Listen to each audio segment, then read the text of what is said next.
Hey guys, what's up? I hope you're having a great day. Welcome back to the new story of r/relationship advice. Don't forget to subscribe and hit the bell icon for new future videos. Let's get started. Cheers. Stories in today's video. 1. Wife is with app at hotel right now. Should I show up tomorrow morning at breakfast? 2. Saw my cheating ex. We *SSED each other in the car. His face was priceless. I know for a fact my wife is right now in bed with her app at a fancy hotel. It's 11 p.m. where I am. Background: I discovered her affair in January. She then kept denying that the affair continued after I found out, and begs me to give her another chance. I always told her I know she is continuing to see him, but she strenuously denies and swears she has nothing to do with him anymore. I demanded separation in February and we signed an amicable separation agreement last week, yet to be validated by the court, but even now she says she loves me and wants me to give our relationship another chance. I told her I don't believe her sincerity, that she lied to me way too many times, and I can't trust her anymore. Yesterday she told me she needed to unplug and would go with a female friend of hers at a hotel for one night. I know this is a lie and that she's seeking her app at this exact moment. I know which hotel she's staying at, and it's not the one she said she would go to. Question: I am very tempted to head over to the hotel tomorrow morning to have breakfast there, only to see the two of them show up nice and chilled after their morning ****.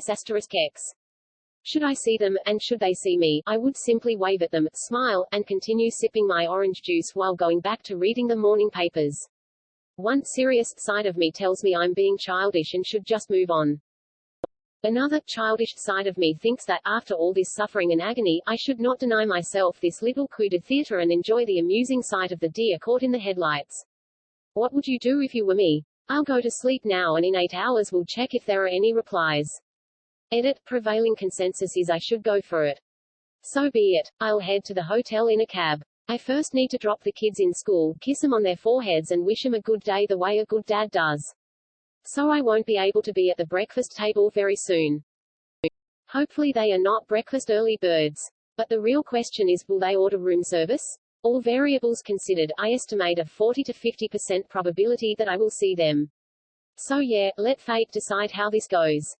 I'm not an experienced poster. Is it better for me to post an update later today as an edit to this post, or should I start a new post? Update: someone suggested the best way to give an update is in the form of a comment to this post, to be linked here. I don't know how to link. Tried the square bracket and normal bracket thing, but for some reason it doesn't work. So I'll just pass the link here. Hopefully it will work. Update, TLDR at the end. So this morning when I woke up I wrote that I would head over to the hotel and I gave myself a 40 to 50% probability that things would pan out as planned. My big question mark was whether they would take room service. I wrote, let fate decide how this goes. Turns out fate played this out in a weird and sort of interesting way. I dropped off the kids at school and managed to reach the hotel at 8:15. Room pretty much empty, so I chose an ideal spot, with a view on the entrance and table placed right between the two big rooms that comprise all the interior seating. Perfect view of outside seating as well. I brought along a big wide newspaper and plugged a hole in the center, so that when the two would show up I would put the newspaper in front of my face and would still be able to see where they would sit. Took my Pano chocolate, 4 of them, actually, a succulent chocolate muffin and a slice of banana cake. Orange juice as promised, and cappuccino de rigueur. I truly felt like a cop in a Hollywood movie, first time I ever did this. Checked wife's WhatsApp to see the blast scene. Time. Yes, she's awake. Of course she's awake, dude. There if asterisk seeking. Just wait patiently. Long story short, I waited 2.45 hours. Average heart rate 160. Had to go take a piss at a certain point, but no way I was going to leave my guard post. At 11 breakfast time ended and the two didn't show up. What a bummer. Apparently they did opt for room service after all. Not my lucky day I guess. Or maybe I got it all wrong and she really is with her female friend at that other hotel. Now doubt inevitably starts to creep in. So I go take my overdue piss, put the carved out newspaper under my arm and despondently head for the exit without forgetting to pay the equivalent of $40 for my luxurious breakfast. But wait, I did have a plan B before leaving my house this morning. I picked up wife's *S Sport. So I headed to reception and told the guy that I was asked by Mr. last name of app to bring him this *S Sport I have here in my hand. Asked him to please look him up. The guy fumbles for some time, asks me AP's first name, which luckily I know, but still no joy. Just when I was about to tell him, maybe it's under another name, and was about to give him my wife's last name, reception guy tells me, oh, they're leaving right now, see, and points right behind me. I turn around and, lo and behold, there's my wife standing at the exit, just 5 meters from me. She's alone though, and waiting for the valet to bring her car over. She's looking away. I wonder if she saw me. Damn. I'm so close, and I was even talking out loud to the receptionist a moment ago. But she keeps looking in another direction. I look at her. I want to vomit. Car arrives. She leaves. I had a grand total of like 2 seconds to decide whether to say hi to her and see her reaction. App wasn't there though. Alas, no coup de theatre. I stayed silent. I told myself there's time to tell her later today. Now I was just curious to see her behavior once we both got back home. Just in case you're wondering, when I got home she was all loving and hugging and told me she thought a lot about the two of us and wants to change her life radically. But I did get the final confirmation I was seeking, i.e. that all her promises that she still loves me, that she removed App from her life, and that she wants to restart our relationship, were just a big mound of stinking BS. Wife slept in a room that was under the name of App. That's all I needed to know. I came back home, have been way colder than usual. During the past almost 4 months while we negotiated the amicable separation we continued to live under the same roof. Didn't tell the kids yet. I guess in the depths of my agony I was still hoping to somehow believe her when she told me she was serious about restarting. I guess deep inside maybe I was nurturing this crazy fantasy that all this is just a bad dream, and that one day I would wake up and life would go back to how it was before D-Day.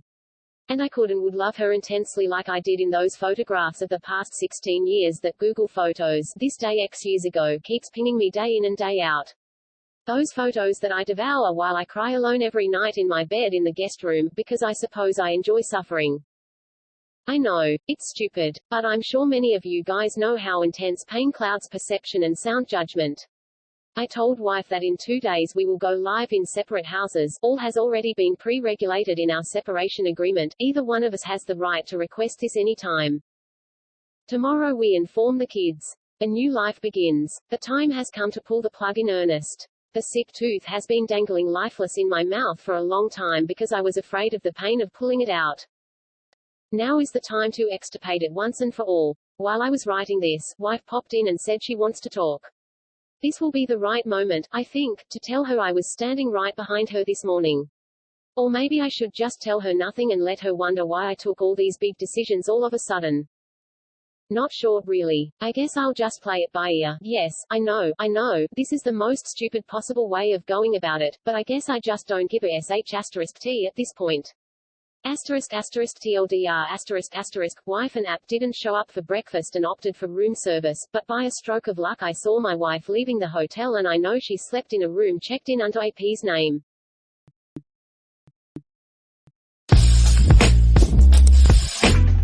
So 11 months ago my then husband left me for an App. They had an emotional affair. It was textbook ILYBINILWY. Confusing infatuation with love and comparing a 13-year mature relationship with the limerence of an affair. During that time I met a man I didn't know. He would become cold as ice. Telling me how unhappy he was for years. How he never loved me. That I was perfect but he deserved someone more special. Other days he would be a crying mess, hanging on to me for dear life. Looking at me as if I was just the most precious thing he was losing. He pulled a face then, that I will never forget. It was like my old husband was in there watching this all but unable to help me or to change anything. He would well up, and it would be this combination of sadness, regret and shame. All it ever did was give me this unique feeling that I call hateful disappointment. I hate how much he disappointed me. How little he did to save us. I know App came for him hard but all he had to do was say no. That is it. But he kept feeding it until he was in so deep he couldn't go back, so I am no contact for like 8 months, have not seen him. All I pick up is that he is bringing App everywhere and they try to explain they did not have an affair but she helped him through his terrible divorce. It was over within a month, Sue. Yeah, terrible. People tell me she is a bore and a basic B. I know that. I don't care. I keep joking she must be looking really pale, as she can't get from under my shadow. Anyway, I heard he was happy with App. He is telling the story of how she showed him what real love is and how happy he is. She is the one. She gets him. He never felt this way. Fun fact, he said all this before about me. Anyway, I have been losing weight and I look hot AF. I get a lot of compliments that I look radiant. I was driving and as per usually I was singing and smiling in my car. Now I like cars and I saw a very pretty one from the brand my ex works for. It pulled my attention. I never look at other drivers but I was looking at the car. It was my ex driving it and I only noticed because he startled and that made me look at the driver. There it was again. That sad teary eyes face. Like the love of my life is trapped in the body of an incredible a hole bound to make it work with a woman so far below me it is ridiculous. I was too slow to respond. So he only saw me smiling. Like always, like the person I always was. Happy-go-lucky and full of life. I had the same feeling only now it is a bit muted. I just think, you sad man. What have you done? What have you won? I hope she is worth it, but I know she's not.